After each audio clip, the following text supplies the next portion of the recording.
Hey guys, I want to talk to you about a giant bag of small knives. We've got everything from custom knives to production knives to customized knives, all right?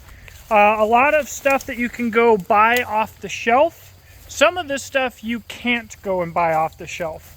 So the purpose of this video is just to briefly kind of give a micro review of all of these knives side by side to kind of give you an idea of what you're looking at. And chances are, if you are in the market for a small fixed blade, we might be talking about it here. Like, we've got a really broad selection. Now, one thing that I have to talk about before we jump into this is we're going to get a little bit into some nerdy stuff. So if you're not familiar with behind the edge thickness, you're going to learn something today. You're going to learn something that only a small number of the market, to include YouTube reviewers and knife makers, know about or understand. So your behind the edge thickness plays a huge role in dictating how your knife is going to perform in your toughness and in your cutting ability.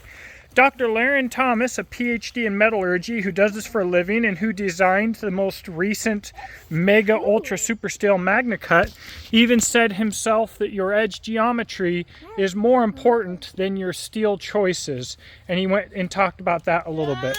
But what we've got here is our selection of knives. Behind the edge thickness, you see you have a micro bevel there at the bottom of the blade. The shoulders of that micro bevel, what they measure at, is behind the edge thickness. So this is the first knife that I'm going to talk about here today. We've got the Grimalkin from Baryonyx, Fisher blades, Bear Forest knives, knives by Nuge, Crispy Donut Community, Becker, Hota Outdoors, Tactical Pterodactyl, very good knife company, Primitive Bear knives, TFK out of Bulgaria, Tunger Kniver out of Sweden, custom knives. We have a whole bunch of stuff here. Obviously, White River Knife and Tool, Survive knives. So hopefully what somebody will do, whoever, don't Isaac, don't touch. No. Whoever posts a timestamp with all of these different knives for people to click to, if you want to see something specific, I will pin your comment and you will be the awesome guy of the day. So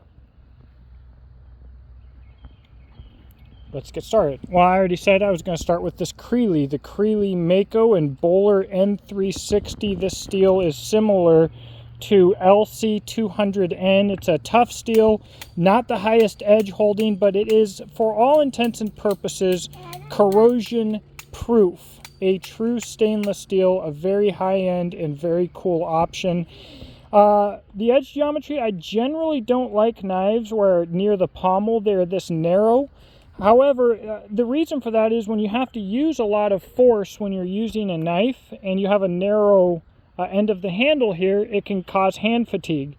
However, with a behind the edge thickness of 12 thou, which would make some custom chef's knives makers blush, you will essentially never have to use a lot of force on this knife.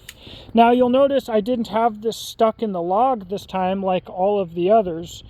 At 12 thou behind the edge, this is not a toughness knife, this is not a survival knife, this is a knife made for doing knife things, that is cutting.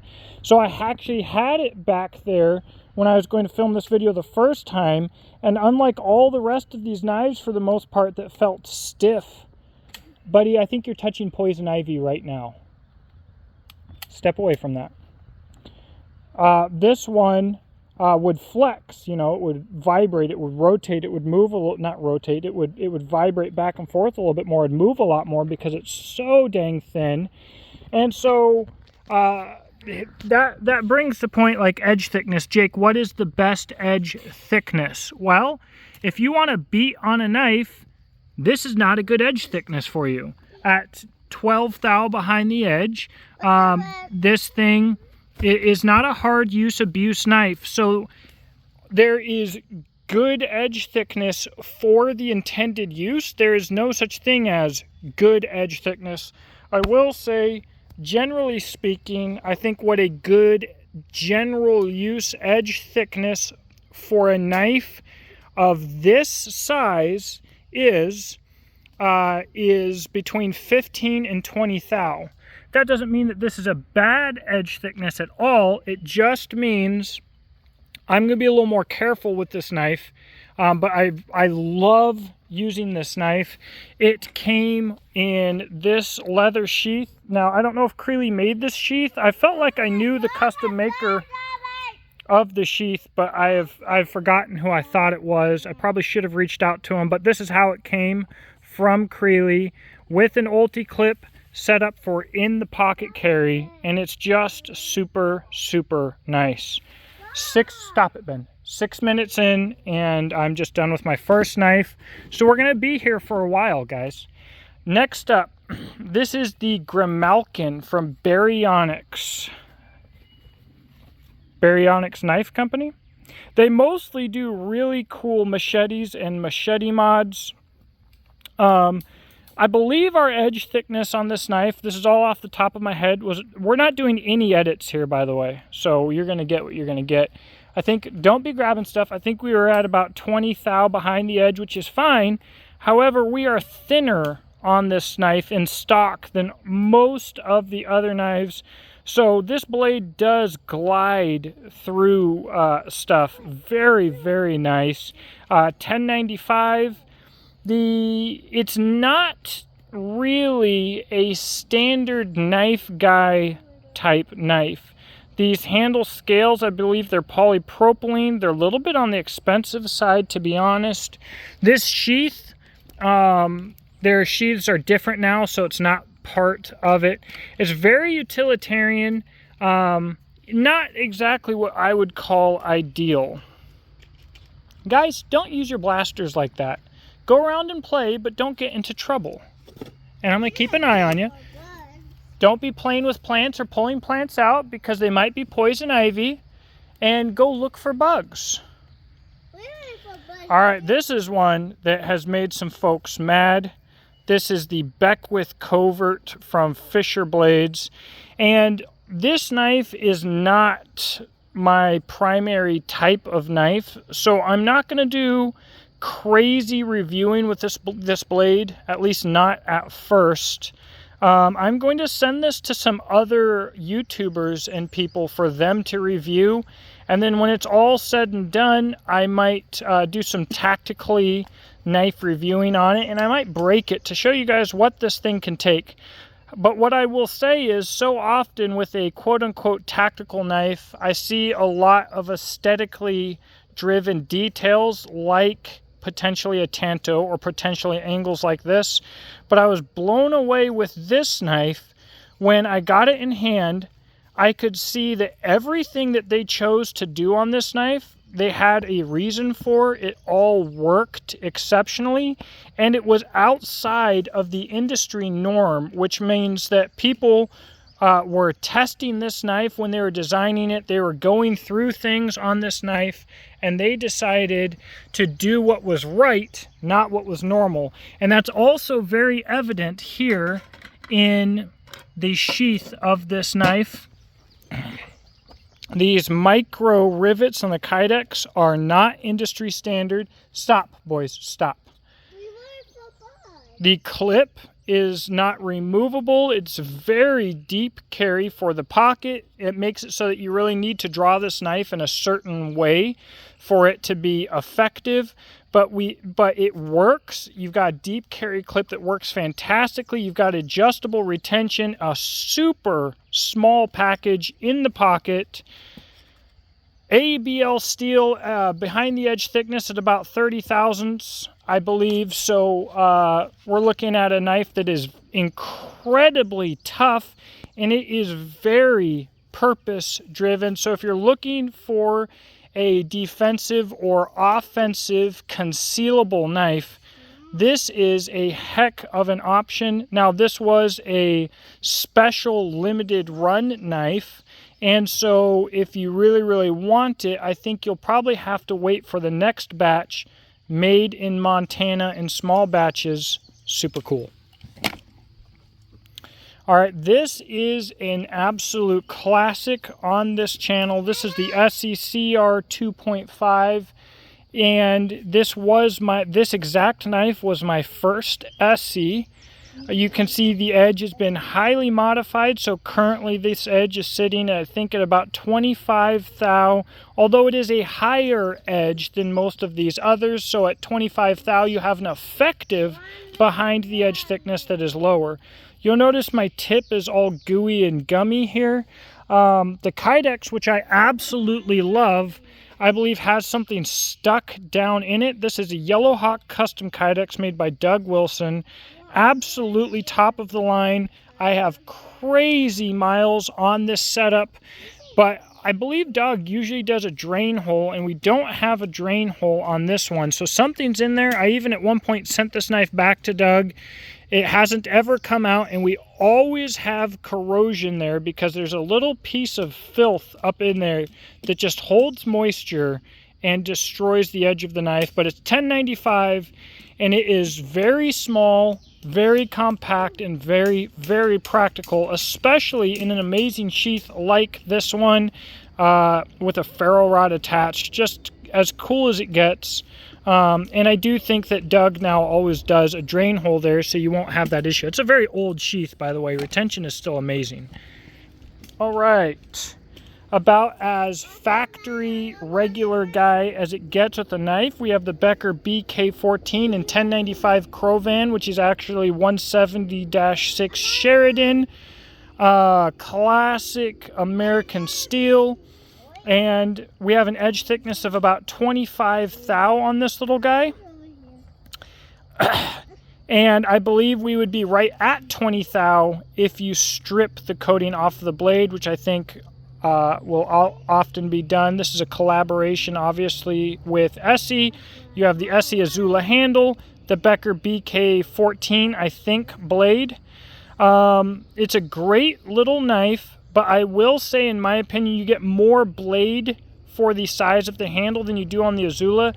I believe personally that this knife needs handle scales. I actually do not like it very much without handle scales. It's okay, it's small, it's compact, but it's just okay.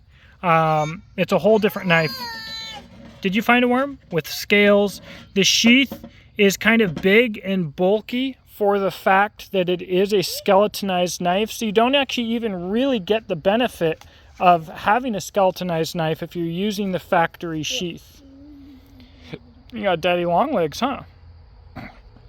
This is an entry-level blade that anybody can afford, and it really could be a trusty companion for a whole lot of stuff, and I would never not recommend it. Like I said, I just personally feel that if you're going to get this knife, I would invest in some handle scales to go with it. I'm going to take a brief interlude here to say that this channel is made possible through sales at my website, Exodus Knife and Tool. This is my brand, made in the USA, no questions asked, lifetime guarantee. Currently S35 VN steel, but I'll have more options coming soon. This is the special Brick Craft edition. My knives are available at exodusknifeandtool.com, but I never, ever, ever have accepted any money from any manufacturer, and I work to stay objective in these videos by making money selling my own products and advertising myself instead of advertising other people. I do also have a Patreon, which I hugely appreciate. So how you can support this channel will be available in the description box below. Right back to it here. This is the Crispy Donut Community Salvation S35 VN. Blade thickness right close to 20 thou behind the edge. I met these guys at Blade Show. This is who is Citizen E Glow Nut. This bead here, this donut bead, it glows like crazy. Anyways, I met these guys at Blade Show. They showed me this knife, and my first thought, whenever I see this compound grind here, or hollow ground here and flat tip, I see compound grinds, and my first thought is, this knife is a gimmick. That's not polite. That's not always the truth, but often I see it done for the looks, and I looked at the kind of coffin shape handle, and I think, man, this knife is not going to be comfortable. It is. These chamfered edges, the jimping, the location of the jimping, it indexes amazingly, it cuts amazingly. I have felt like the edge holding has been fantastic. It has held up. It's amazingly comfortable for how thin the handle scales are.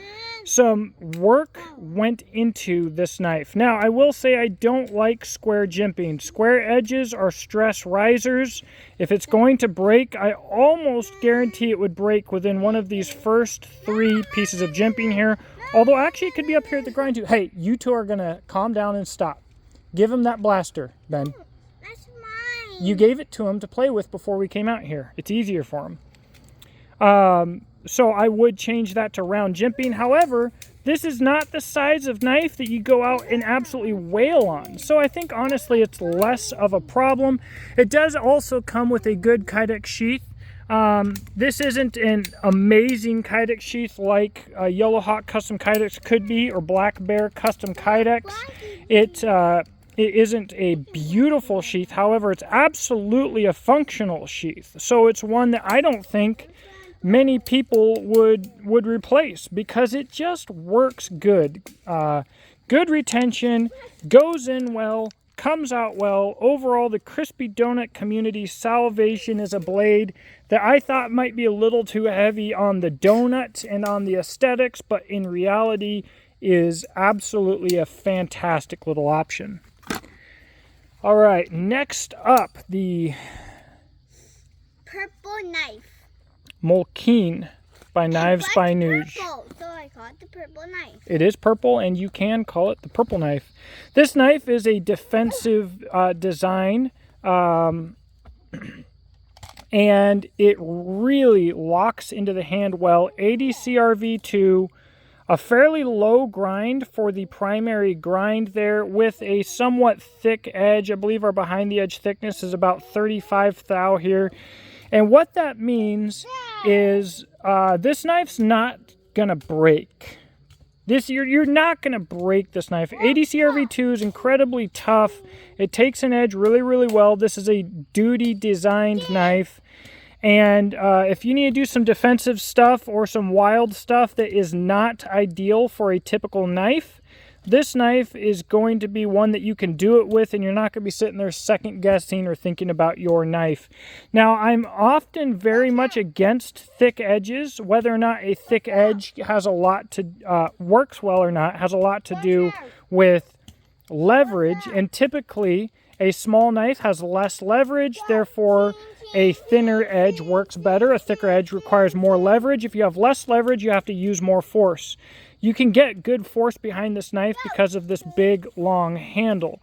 Now, this knife, like the Beckwith Covert, I'm going to send around to a few people because it's not my specialty. And I'm just starting to learn in my YouTube channel what is and isn't my specialty, what I do and don't want to review as much. But what my plan is, this is a fantastic knife. I'm going to send it to more YouTube reviewers. And then if and when it comes back to me, I think we'll do a destruction test on this knife with lots of stabbing, just, stuff. And we are going to see, at what point the tip breaks, at what point the whole deal breaks, and have a good old time. The sheath is good, especially being that it comes from a custom knife maker. It's not often that a custom knife maker does a good Kydex sheath. It's not a mind-blowing Kydex sheath. So again, if I were to send a knife out for custom Kydex, this would not be what I would expect in return. However, on a factory knife from a custom maker that comes with the knife, I wouldn't replace it. It's plenty good. What are you talking about, Ben? You said we spent. Oh, I don't know. I have no idea. Yes, you said respect. Okay. You did. Weirdest knife on the table in all the right ways. This is the Hota Kermit. 154 cm, bizarre handle, custom knife from some really good dudes. Now, this is one of their earlier ones. They are thinning these edges down. We are sitting right at an ultra chonky 40 thou behind the edge. I would consider that to be a relatively thick edge, even on a very large knife. Benjamin, stop digging with your blaster. That's not what they're for. However, with the size, the length of the blade, and the shape of the handle, you get an incredible amount of force and leverage to the edge with minimal input. And what that means is that the knife still does work. Square spine, launches sparks off of a ferro rod. It's just cool as can be. As they have started making and progressed in their making, they are thinning the edges out, which I think is a good thing, because overall this knife is just way beyond cool, and it deserves to really get out there and meet its full potential. Nobody else that I know of is doing anything like this, and it just works. It works better than I thought that it would work. It's comfortable, it's ergonomic, and you get so much leverage over that tiny blade. Came in a good leather sheath, pretty normal sheath. I could put a castrum dangler on this. I could put it straight on the belt. This isn't a pocket setup. I don't know what mushroom that is, but we don't play with any mushrooms, so put it down. This is not a pocket setup, so it ends up being a little bit larger on the belt than it might be otherwise, but it is worth it. I really like this. I traded this for a jackalope, I believe it was, for a jackalope and a hat and a shirt, and I love the hat and shirt, and I wear them, and the Hota Outdoors guys are as cool as it gets. What about Dirty? Oh, wow, dude. That's absolutely filthy. Don't do that again. Don't be grabbing burnt stuff and wipe off your hands on your pants. And don't do that again. Here's a knife that I have had people get really sassy with me about. When I first got this knife, this is Tactical Pterodactyl 52-100. I believe it's 62 to 63 Rockwell. Did I say 62-100? It's 52-100. When I first got this knife, everybody was like, that thing's too thick. That thing's not going to work for crap. That's a dumb knife. That's an art knife. Blah, blah, blah, blah. This knife works fantastically. It's comfortable. It's just good to use all around. It's absolutely tiny. I did have an IWB strap on here. I don't know what happened to that. But I've sent this to a bunch of other people. Most people have been surprised by how much they liked the knife. It's very comfortable. Now, if I was bushcrafting long-term with this jimping, would it beat up my thumb? Yes. However, I've done plenty of feather sticks with it, and I've enjoyed the crap out of it. And yes, I do a thumb on spine for my feather sticks. That's what I like. The only thing that I would say with this knife that I would like to see changed is a sharpening choil that was significantly smaller. I think this one looks good, but I can get it caught up on things sometimes. And I generally don't really like sharpening choils for that reason. I get them cut on stuff when cutting semi-regularly. The sheath doesn't look like it would work, being that all of this is cut out. But it absolutely does work, and it lets you really get a deep grip on the knife before popping it out of the Kydex. So I think that Frankie over at Tactical Pterodactyl, not only does he do some really cool looking stuff, I think it's a lot more practical than people give it credit for when they look at it. And honestly, I think his prices are fantastic too. All right, this might be our value winner of the night. Very Good Knife Company. Yes, that is actually the name of the brand. This is the Wasp model. It is hollow ground, ADCRV2, all handmade, cut out blank, hand ground, everything done. This is essentially what I call a custom production knife. It isn't essentially a custom production knife. It is a custom production knife. And before shipping, this did sell at about $80. This dude is undercutting American production knife companies with handmade custom knives. It is an absolute joy to use, and every person that I've ever known to use a Very Good Knife Company knife has loved it. I think this is a fairly early one from him. And not only does that $80 include the knife, it includes this sheath, which is fantastic. This is a wonderful sheath. You could easily pay $80 for this sheath as a custom sheath, custom made for a knife. Very Good Knife Company. I think our edge thickness is right at about 23 thou, but with that hollow grind on this Wasp, it is an amazing cutter and an amazing value. And this is the value winner of the world. I almost feel bad for my other maker buddies when I show off the Very Good Knife Company knives because they cannot compete and make any money. I don't know how Jacob over there does it. All right, the Tunger Kniver. I'm sorry, buddy, if I am destroying your name. We have a 0 Ground PCO. Take that blaster out, buddy. I don't want it in there. I've got too much other stuff to go in there. 0 Ground PCO. 0 Ground knives are harder to talk about when it comes to BTE because there's no shoulder, there's no micro bevel, but generally speaking, they are quite thin, and this is no exception. 80 CRV2. And Isaac, no, buddy, you're too filthy, and stop. And what's really crazy is he is making, by the way, the bead is by Emily at Casting Crafts. She makes really cool beads and scales. He is selling these hand custom made knives made in Sweden cheaper than Mora's premium full tang knives are selling for. It's very ironic that when Mora actually has people make knives instead of machines, they can't offer that good of a value anymore. And you can get this custom handmade knife cheaper than a Mora production knife. I really, really enjoy using this knife. Obviously, this is not a combative knife. I could chop my hand off if I was trying to stab somebody in the chest with this thing and cut a rib or anything else. Who knows?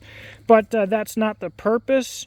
This is a very practical little tool, especially for woodworking, which I think is the purpose of the blade. And to be honest, this knife was given to me on my birthday from a good friend. Thank you, Caesar. I don't use it enough, especially with how crazy my life has been lately. I actually haven't been using any knife enough for about the last month or month and a half. Fantastic blade. Here's another one that I have not used enough that is actually really, really funky. From TFK in Bulgaria, N690CO. This is the Dot 3 designed by Outer Limitless. Check out his YouTube channel, Eric Outer. Stop playing with the plants. You're right by the poison ivy. Get away from there. Really nice knife. Obviously incredible handle scales, but what's so unique about this knife is our ratio of blade to handle. So I was talking about the importance of leverage earlier. Our behind the edge thickness on this guy is about 30 thou, so it's actually a bit on the thick, chonky boy side with a shorter handle giving you less leverage. So this does not glide through stuff magically like some of these other knives here. However, it is absolutely a practical knife, and that extra blade length is very convenient often and makes for a knife that has a whole lot of convenient blade for the size and overall profile of the knife. So, very cool. I am a fan, and it's cool for me having so many knives to have one that is so unique. And it's cool having a knife made in flippin' Bulgaria. Also, we have this leather sheath that came with it that is very, very nice. Now, I will say the Kydex that it comes with does not have positive retention on it at all. No click in or click out, so I'm not a fan of the Kydex. However, this is a old knife at this point, and that has probably changed since then. All right. This boy right here has seen some miles, believe it or not. This is the GT3 from Bear Forest Knives, a micro Kephart, edge thickness right down at about 17 thou, right where you want it. practical as it can be. Now, this is a very old one. It's not the best representation of some of his newer work. He does some nicer handles now. They're a little more rounded, a little bit more finished looking as a complete package, but this is my favorite one. This was the first one, and it is so good. And his prices are really close to Very Good Knife Co. made over there in California. I don't know how he does it, but I use Bear Forest knives to produce some of my own collaborations. He does a fantastic job, and this is just a knife that absolutely gets work done. This knife is in a custom sheath from our Mantis Carry Solutions, and it is fantastic. Just a great overall package. Benjamin Beach. All right, here's one that's another one that's a little bit on the odd side. This is the Wanderlust by what was Papa Bear Knives and what is now Primitive Bear Knives. This knife was influenced by my own knife, the Adventure Craft, and he said, what would we do if we had an Adventure Craft with a clip point? This is what he came out with. It's very similar overall in blade profile to his Essential knife. And it is just awesome. The handle scales are super cool. Now, this is a little bit older knife from him, so his fit and finish and overall design has evolved quite a bit from this point in a good way. Likewise, the sheath visually doesn't look the greatest, a big funnel there, but it works fantastically. And this is an older knife from him, but this is the only one in this size range that I have here, and I absolutely love it. It's a fantastic little user. It's super lightweight. 1, 2, 3, 4. Okay. 1, 2, 3, 4. 4. Old Stage Forge. No. This is 8670, just as tough as knife steels come. Very cool. Little bit angular. You'll see I had to take down some points here and here, but he's made a lot of knives since then. He's progressed as a maker. I have a lot of knives out here that are really good makers, early works, and I love having knives like that. This looks super square and angular, but I found it to be very comfortable in hand. He's done some really good stuff here, and this knife takes an edge so fantastically well. And he sells at a really good price as well. I really like his work. I bet you don't have that work. Don't you? And we'll save Survive till last for all of my frothing at the mouth Survive Knives psychos out there. You guys are a very special breed. We're going to talk first about the White River Knife and Tool Firecraft PKO. Now, in my opinion, White River Knife and Tool is kind of like Survive Knives, except they have a long history of giving people exactly what they paid for, exactly when they paid for it at an absolutely fantastic price. This guy is S35VN, serial number 13, so I call this knife the Joker or the Clown. I picked it because the handles are absolutely ridiculous. This is a wood carving machine. Now, generally speaking, I'm not a big Scandi grind guy. I don't love Scandis because I don't feel that they are as versatile overall as a knife with a proper grind, a proper edge thickness, and you know, a proper micro bevel. You give up a lot of toughness with them. But you know what? If you're getting a knife for doing woodwork and carving, they are just absolutely sweet. That's the wrong sheath, I think. No, that was the right sheath. The Ursus Cub and the Firecraft Puko have very similar sheaths. Oh, the sheath, absolutely fantastic. Some of the best production kydex on the doggone planet. Just fantastic. And you get the bow drill divot. Very nice. All right, one of my favorite small knives on the planet. This is the Ursus Cub Magna Cut. These sell at $200 with their normal handle scales. I believe this was a special edition with the Mexican blanket scales that was selling at about $280. Guys, our edge thickness is coming in right at about, I think about 14 thou or so. The finish on this knife, look at the reflection in the blade. Absolutely beautiful and amazing. So again, like a Survive knife that is easier to get and has never let anybody down, anybody who uses White River knives has been, that I know, has been blown away by customer service, value, quality, fit and finish. This is probably the absolute cream of the crop everyday carry bushcraft knife. You know, I think that some of my designs are close, but my designs are a little bit smaller, a little bit thinner, a little bit easier to carry, and don't fill the hand quite as well, don't have quite as much blade height. And I like my blade height when bushcrafting, if that's specifically what I'm doing. So if I can handle carrying a little bit more knife, a little bit more weight every day, man, I'm just absolutely, I just absolutely love this Ursus Cub. Last but not least, Survive Knives GSO 3.5 CPM 20 CV. Not quite the factory edge. This edge is sitting right about 20 thou. I think that's close to where it was originally, but resharpened by my buddy. I bought my first Survive knife in EDC4. I traded it for this one because the GSO has a blade profile that fit my intended uses a little bit better. The knife is absolutely fantastic, wonderfully designed, wonderfully made, beautiful knife.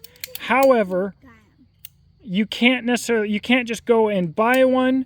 I'm going to talk more about Survive knives in the future. I hope they get their game together. I believe that they are en route to do exactly that. I believe that they are going to do good things going forward.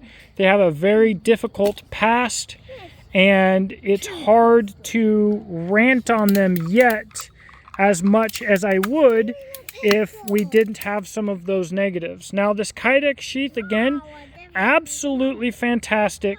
I think it's finished a little bit nicer on the edges than the White River knife and tool sheaths. However, it's thicker Kydex, and it's got a larger overall profile, which in my opinion makes it less practical for the size of the knife. It's a very small knife. So overall, I think the White River is a nicer sheath. The retention is just as good. Everything else is just as good, but it's smaller. The size of it is more appropriate to the size of the knife.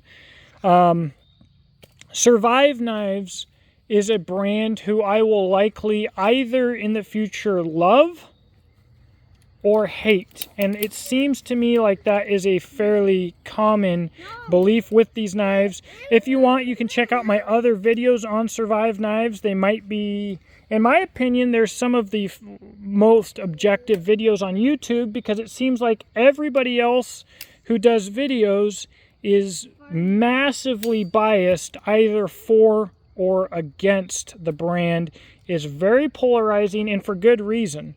So that's what I've got there, guys. Carried in my combat art training absolute micro backpack. I hope you saw what you wanted to see. This is an old Papa Bear Knives shirt, by the way. I hope you saw what you wanted to see. I hope that you had a good time and enjoyed hanging out with us. Let me know what you think in the comment section below. I've got more content coming, but life has been insane. So for the most part, our videos will most likely be simple and short for probably at least a month. I do apologize about that. It is just the way that things are going to be. So once again, stop it. Thank you. Have a blessed day, and I'll talk to you in the comment section below.